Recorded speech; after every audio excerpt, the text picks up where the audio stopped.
Ulitin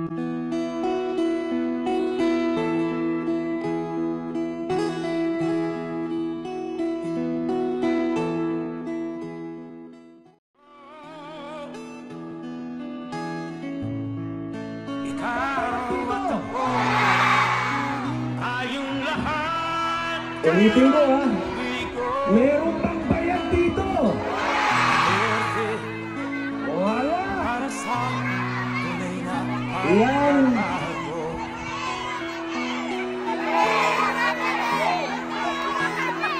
May pera kami. May pera kami. May pera kami. May pera kami. Ang sarap madinig ko na. Merong mapera kami. Merong may pera kami. Walang bayad dito. Lahat ito naglalaan sa bansang Pilipinas. Alam nyo, mga mahal kong kababayan, nararamdaman ko ang nararamdaman ninyo dahil noong 2016, nung ako po ay nangampanya para kay Rodrigo Roa Duterte, sarili ko rin pong gastos. Ako po ay umikot dito, hindi po sa Europa, hanggang sa Middle East, Southeast Asia. Nangampanya po ako, sarili kong pamasahe, sarili kong hotel. At kung nakaupo na po si Mayor, hindi po ako humingi ng posisyon. Wala po akong hinging kapalit. Ang ibinigay po sa akin ni Mayor ay pangalawang pagkakataon. Binigyan niya ako ng absolute pardon. Pangalawang buhay.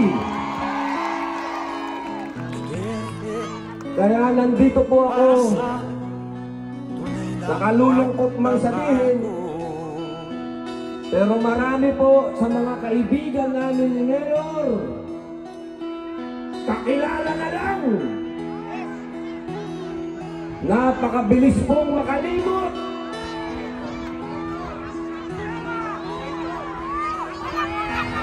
Pero kami naliligayahan sapagkat ang ganap na ito ay nagising ang damdamin ng mga Pilipino. Hindi kami bayad. Hindi kami bayad. Hindi kami bayad. Hindi kami bayad. Hindi kami bayad. May pera kami. Hindi kami bayad. May pera kami. Hindi kami bayad. May pera kami.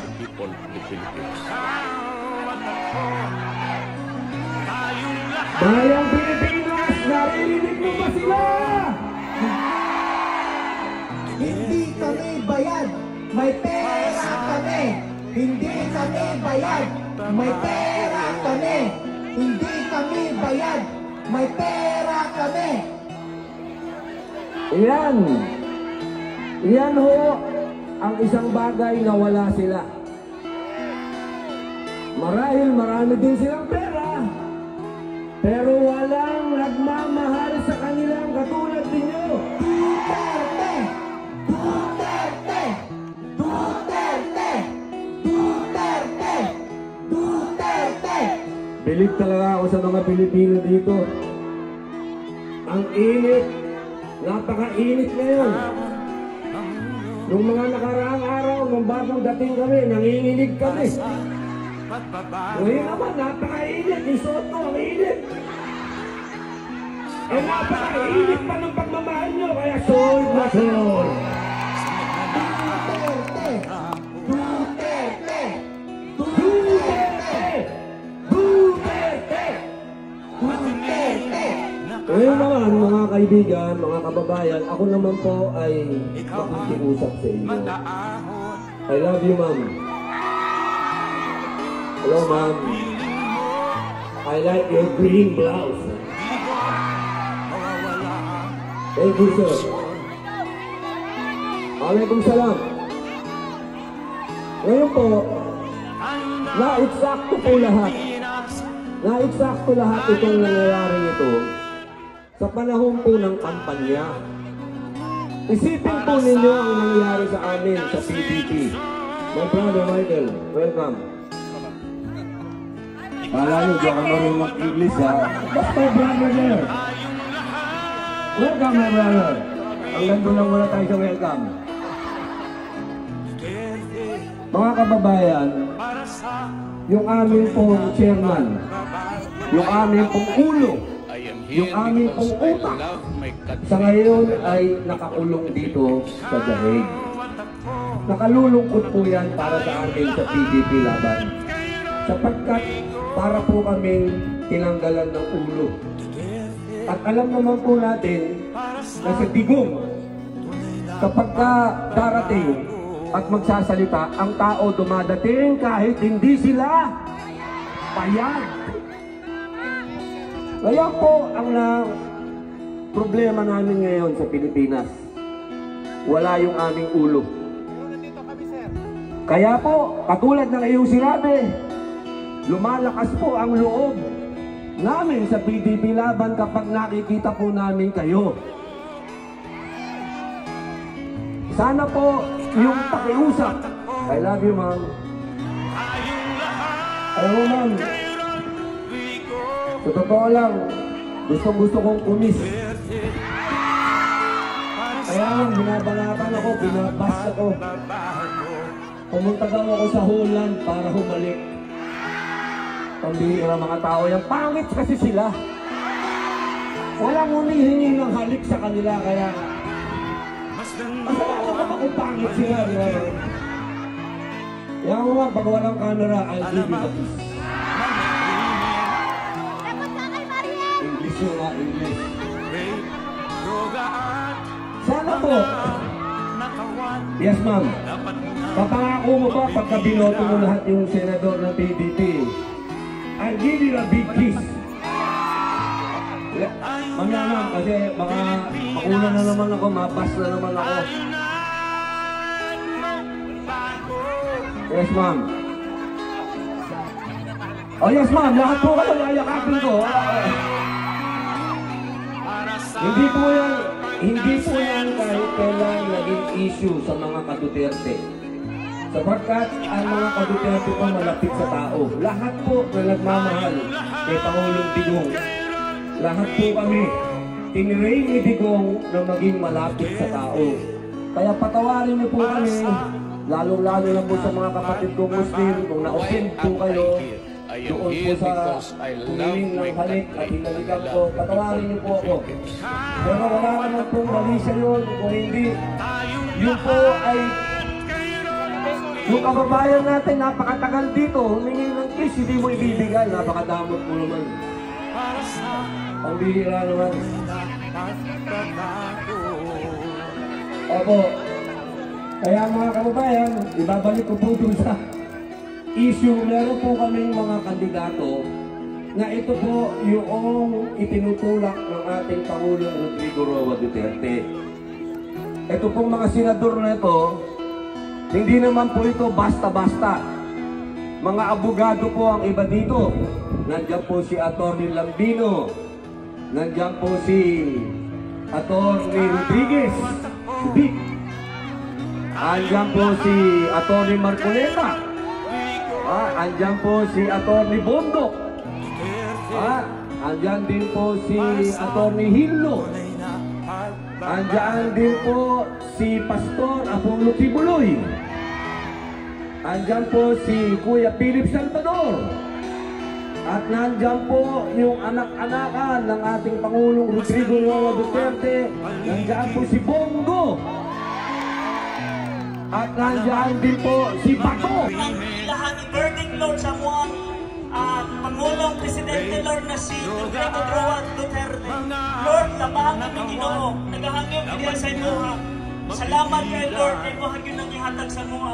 And Lord, sa mga pag-rally ka Lord.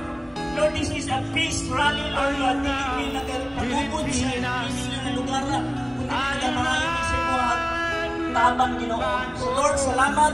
And this will be a successful gathering, Lord God, as from different parts of Europe, Lord, na amin din karon nagkahiusya mga Pilipino, Ginoo.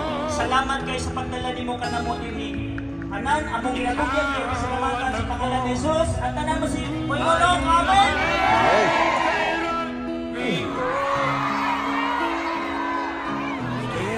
Switzerland!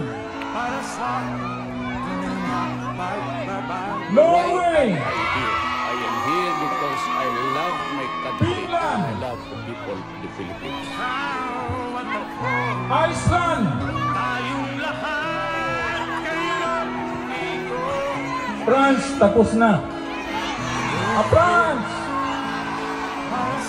Honduras? Honduras! Mayroon pa tayong Hawaii. USA. Last na. So, mabuhay tayong lahat! Mabuhay ang Pilipinas! Ibalik si Tatay Digong! Maraming salamat po. Bring Duterte home!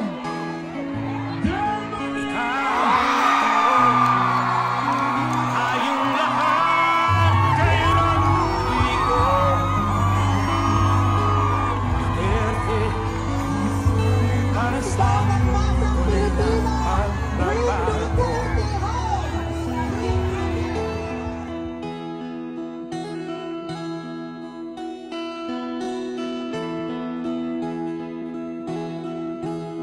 Masdan mo ang tayo na Pilipinas, tayo na magbago. Hawak kamay tayo para sa pagtasenso. Ikaw at ako, tayong lahat kay Rodrigo Duterte, para sa tunay na pagbabago. Why am I here? I am here because I love my country and I love the people of the Philippines. Ikaw at ako, tayong lahat kay Rodrigo Duterte, para sa tunay na pagbabago.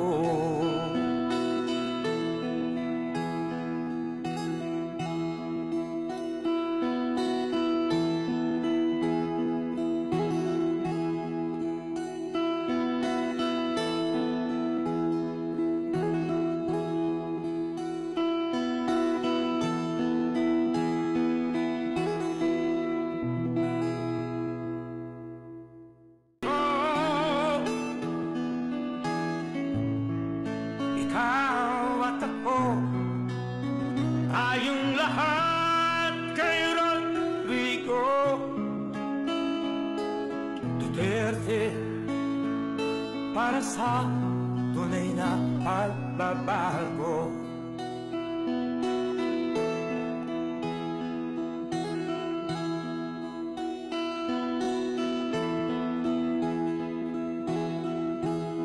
Masdan mo ang paligid, alamak mga krimen, rape, droga at mga nakawan, dapat nga mapigilan.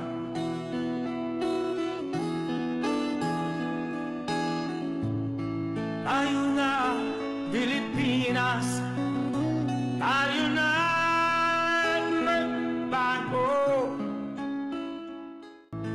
Hawak kamay tayo para sa pagtasenso. Ikaw at ako, tayong lahat kay Rodrigo Duterte, para sa tunay na pagbabago. Why am I here? I am here because I love my country and I love the people of the Philippines. Ikaw at ako, tayong lahat kay Rodrigo Duterte para sa tunay na pagbabago.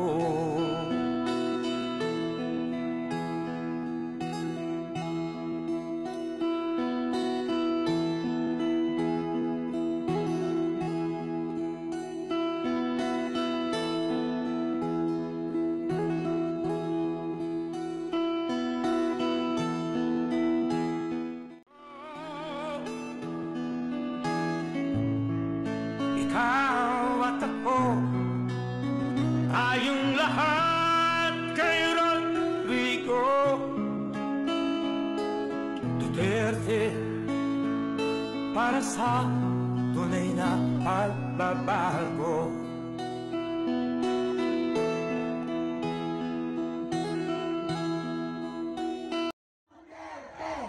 Duterte!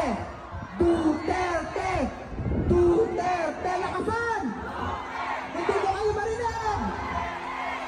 Duterte! Duterte!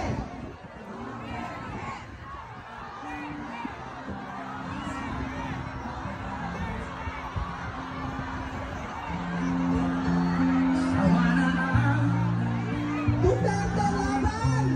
Laban! Itaas natin ang mga kamay natin! Ipakita natin ang iron fist ni Rodrigo Roa Duterte!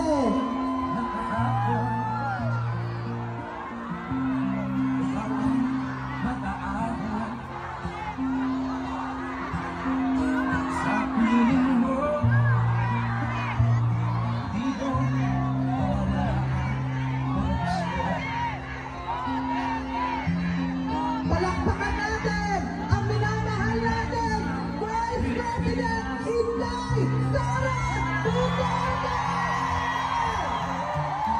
Mahal ka namin, Tatay Digong! Mahal namin si VP Sara! Salamat sa pagmamahal sa Pilipinas!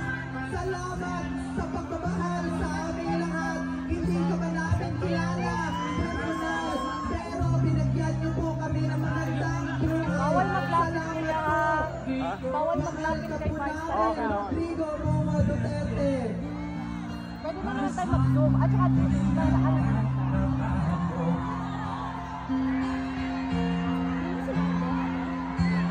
Dara sa Opo, upuan po natin please para makita po tayo.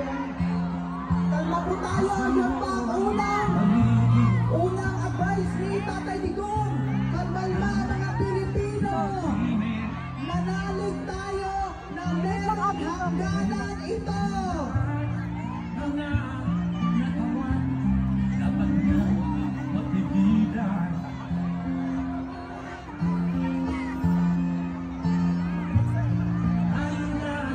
Hindi na kailangan ng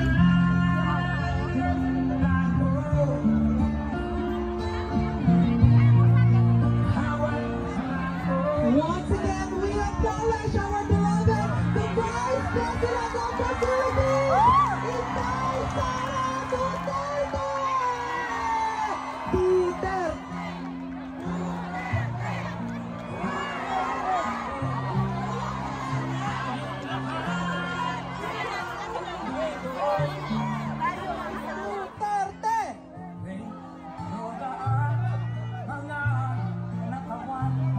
Dapat na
Magandang hapon sa inyong lahat. Unahin po muna natin ang ating pagpapasalamat sa Diyos dahil sa magandang araw na ito at sa safe na pagbiyahe ninyong lahat papunta dito sa The Hague, Netherlands. At syempre, dahil bumiyahe kayo papunta dito, ay mag-ingat kayo sa biyahe ninyo pauwi lahat sa inyong mga tirahan mamayang hapon.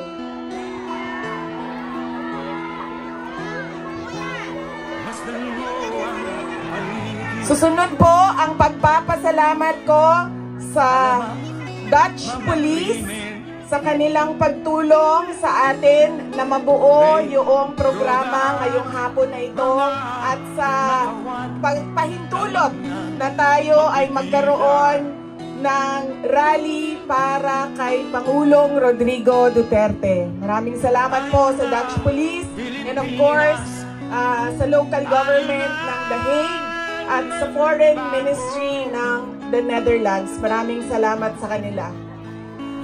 Ang susunod na pagpapasalamat po ay mula sa akin para sa ating mga organizers ngayong hapon na ito sa Executive Committee na nag-meeting araw-araw, iba't ibang time zone para pag-usapan kung paano natin maisagawa ang ating pagsuporta, pagpapakita ng suporta kay Pangulong Rodrigo Duterte na patiwasay at maayos ang ating pagsama-sama ngayong hapon na ito. Tayong lahat kay Rodrigo Duterte para sa